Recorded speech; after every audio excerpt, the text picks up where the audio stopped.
Cinema ఇండస్ట్రీలో background support ఉంటే ఈజీగా ఎదగొచ్చని చాలా మంది అపోహపడుతూ ఉంటారు. కానీ సినిమా ఇండస్ట్రీకి హీరోగా పరిచయం అవ్వడానికి మాత్రమే బ్యాక్గ్రౌండ్ సపోర్ట్ అనేది పనిచేస్తుంది తప్ప ఇక్కడ హీరోగా నిలబడడానికి మాత్రం బ్యాక్గ్రౌండ్ సపోర్ట్ అనేది అసలు వర్కౌట్ అవ్వదు.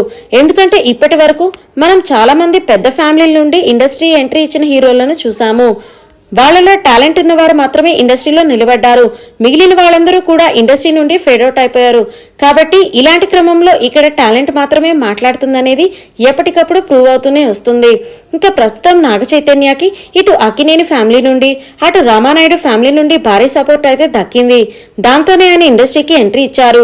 జోష్ సినిమాతో ఆయన ఇండస్ట్రీకి ఎంట్రీ ఇచ్చినప్పటికీ కూడా ఆ సినిమాతో ఆయన పెద్దగా ఆకట్టుకోలేకపోయారు.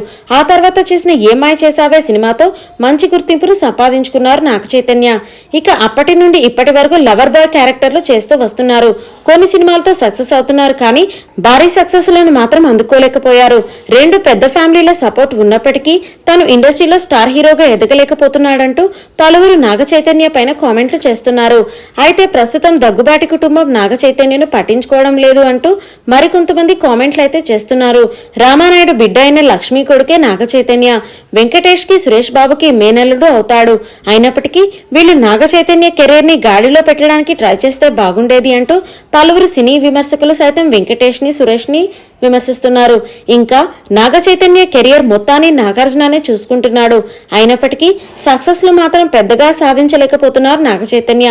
దీన్ని బట్టి ఇండస్ట్రీలో ఫ్యామిలీ బ్యాక్గ్రౌండ్ సపోర్ట్ కంటే కూడా సక్సెస్ లు ఉంటేనే ఇక్కడ స్టార్ హీరో ఎదుగుతారు అనేది మాత్రం పక్కాగా తెలిసిపోతోంది.